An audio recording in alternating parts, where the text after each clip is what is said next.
लग्न ठरलं? Thanks to Marathi matrimony. लग्न म्हणजे मराठी मॅट्रिमनी. विश्वासाची 26 वर्ष. लाखो सुखी दाम्पत्य. डाउनलोड करा मराठी मॅट्रिमनी.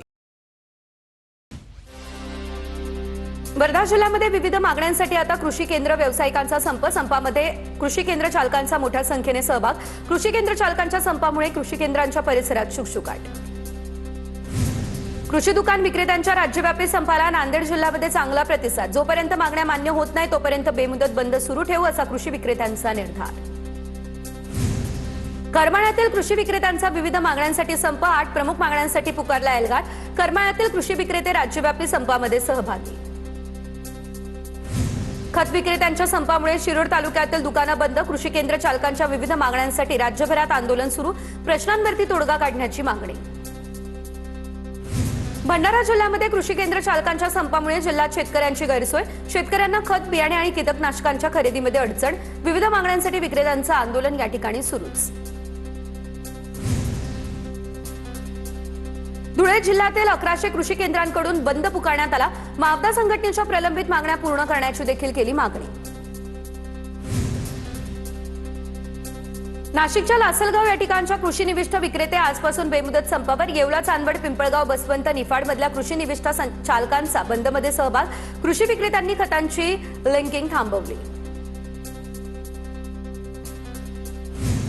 गोंदियामधील कृषी सेवा केंद्र आजपासून बेमुदत बंद. कृषी केंद्राच्या बंदामुळे खरीपाच्या तोंडावर शेतकऱ्यांना फटका. लिंकिंग सक्ती विरोधात नागरिक आता आक्रमक झाले. राज्यभरातील कृषी केंद्र चालकांच्या आजपासूनच्या बेमुदत बंदला परभणीमध्ये प्रतिसाद. परभणीमध्ये कृषी केंद्र चालकांकडून कडकडीत बंद. कृषी विभागाने लावलेल्या जाचक-अटींच्या विरोधात कृषी केंद्र चालक आक्रमक.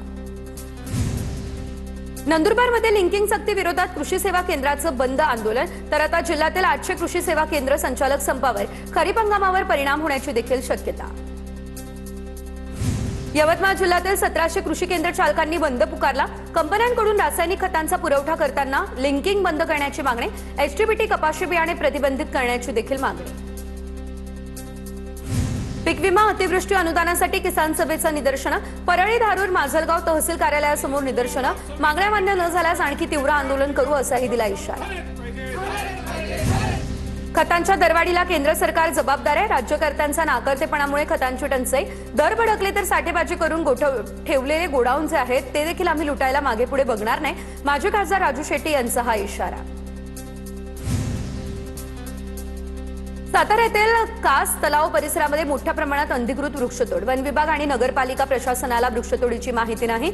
स्थानिकांकडून वृक्षतोड करणाऱ्यांवर कारवाईची मागणी. नाशिक शहरातील वृक्षतोडी विरोधातील याचिकेवर उद्या राष्ट्रीय हरित लवादात सुनावणी. तर लवादाच्या निकालाकडे पर्यावरण प्रेमींसह नागरिक, महानगरपालिका आणि संबंधित प्रशासनाचं लक्ष.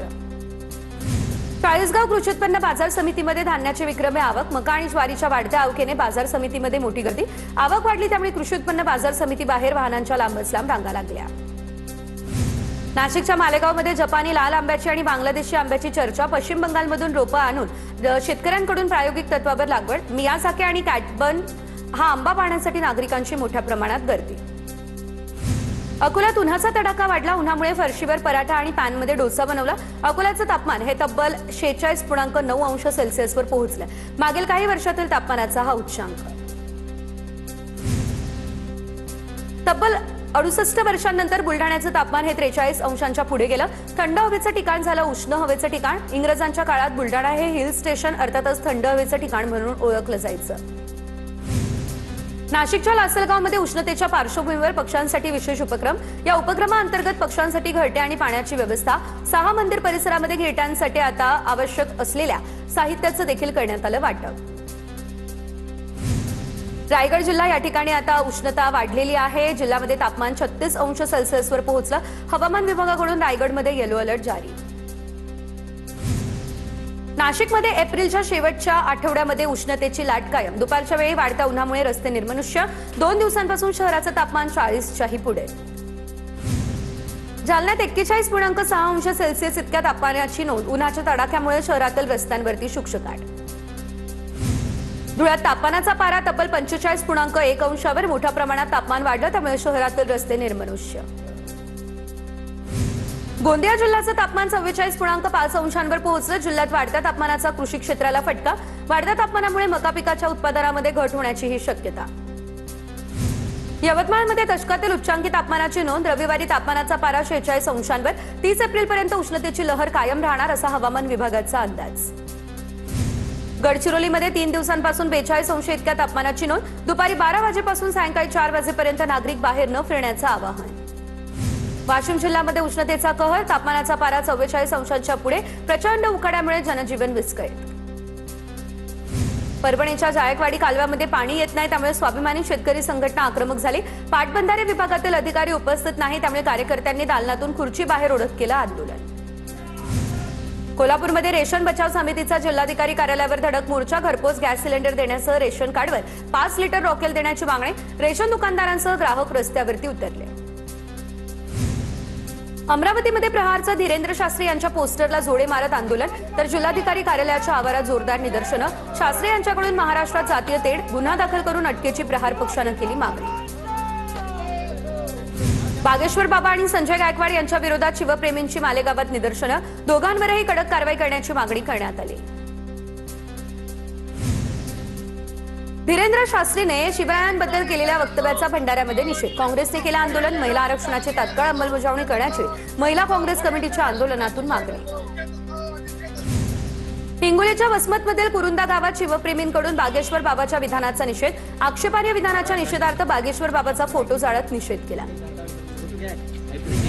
लातूरच्या उदगीरमध्ये शिवप्रेमींकडून बागेश्वर बाबाच्या विधानाचा निषेध. संतप्त कार्यकर्त्यांकडून बागेश्वर बाबाच्या प्रतिमेला जोडे मारत आंदोलन. अहिल्यानगरच्या राहता तहसीलदार कार्यालयासमोर महाविकास आघाडीसह कम्युनिस्ट पक्षाकडून निदर्शनं. कोण होता शिवाजी या पुस्तकाच्या प्रकाशकांना धमकी दिल्यानं संजय गायकवाडांविरोधात आंदोलन.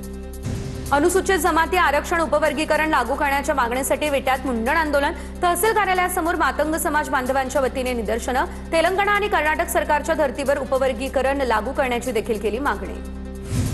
पुण्याच्या भोरमधल्या दीक्षाभूमीच्या गेटचे कुलूप तोडून अनधिकृतपणे प्रवेश. आमदार शंकर मांडेकर, भोरचे नगराध्यक्ष रामचंद्र आवारे आणि मुख्याधिकारी गजानन शिंदे यांच्यासह इतर 8 जणांवर आता गुन्हा दाखल करण्याची मागणी. दीक्षाभूमी स्मारक समिती देखील आक्रमक. पुण्यातल्या बुधवारपेठ भागातल्या कुंटणखान्यावरती फरासखाना पोलिसांची मोठी कारवाई. 4 फ्लॅट 1 वर्षासाठी सील. अनधिकृतपणे भारतात वास्तव्य करणाऱ्या 3 बांगलादेशी महिलाही ताब्यात. भंडाऱ्याच्या भागडे या ठिकाणी महिलेचा निर्गुण खून. दिरावरती गुन्हा दाखल. लाखांदूर पोलिसात गुन्ह्याची नोंद. माधुरी तुळशीदास अंबादे असं मृत महिलेचं नाव. गौरव अंबादे यांच्यावरती खून केल्याचा आरोप. नागपूरमध्ये जुन्या वादातून 27 वर्षीय तरुणाची हत्या करण्यात आली. जुन्या वादातून हत्या झाल्याची प्राथमिक माहिती. शहाबाज शकील अन्सारी अटक करण्यात आलेल्या आरोपीचं नाव. कळमना पोलीस ठाण्याच्या हद्दीतील मंगनी चौक या परिसरातली ही घटना. धुळ्यातील प्रमुख बाजारपेठ असलेल्या पाचकंदीलमधील ब्रिटिश कालीन लाल बहादूर शास्त्री मार्केटचं महापालिकेकडून पाडकाम. 106 दुकानांपैकी 104 दुकान महापालिकेच्या पथकानं पाडली. बांधकामांची मुदत संपत आल्यानं कारवाई. छत्रपती संभाजीनगरच्या मुकुंदनगर रेल्वे स्टेशनवरती बॅग मोबाईल हिसकावणाऱ्या दोघांना गुन्हे शाखेने पकडलं. गुन्हे शाखेच्या पथकानं पाठलाग करत अटक केली. आरोपींकडून 9,000 रुपये आणि 2 मोबाईलही जप्त. शनी शिंगणापूरचे प्रवेशद्वार नटबोलणे बंदिस्त. शनी शिंगणापूर या ठिकाणी दर्शनासाठी आलेल्या खासदार निलेश लंकेंची सोशल मीडियावरती नाराजी व्यक्त.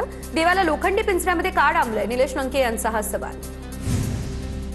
कुडाळच्या आमसभेमध्ये आमदार निलेश राणे दूरसंचार विभागाच्या अधिकाऱ्यावर भडकले. योग्य माहिती न दिल्यानं अधिकाऱ्याला हाकललं, तर राष्ट्रीय महामार्ग अधिकाऱ्याला अभ्यास करून येत जा असं म्हणालेले. माजी आमदार विनायकराव जाधव पाटील शिंदेंच्या शिवसेनेमध्ये त्यांचा प्रवेश. एकनाथ शिंदेंच्या उपस्थितीत ठाण्यामध्ये जाधव यांचा प्रवेश सोहळा संपन्न. हातकणंगले लोकसभा मतदारसंघातून येणारी लोकसभेची निवडणूक लढणार. माजी आमदार असलेले प्रकाश आवाडे यांची भाजपच्या मेळाव्यामध्ये ही घोषणा. सध्या शिंदेंच्या शिवसेनेचे धैर्यशील माने खासदार आहेत आणि असं असल्यानं युतीत मिठाचा खडा पडण्याची शक्यता. बुलडाण्यातील उद्याच्या रोहित पवार यांच्या मोर्चावरून शिंदे शिवसेनेकडून जशास तसं उत्तर देण्याची भाषा. आमदार संजय गायकवाडांच्या घरावरती मोर्चा काढण्याचा रोहित पवारांनी दिलेला इशारा. लग्न ठरलं थँक्स टू मराठी मॅट्रिमनी. लग्न म्हणजे मराठी मॅट्रिमनी. विश्वासाची 26 वर्ष. लाखो सुखी दाम्पत्य. डाउनलोड करा मराठी मॅट्रिमनी.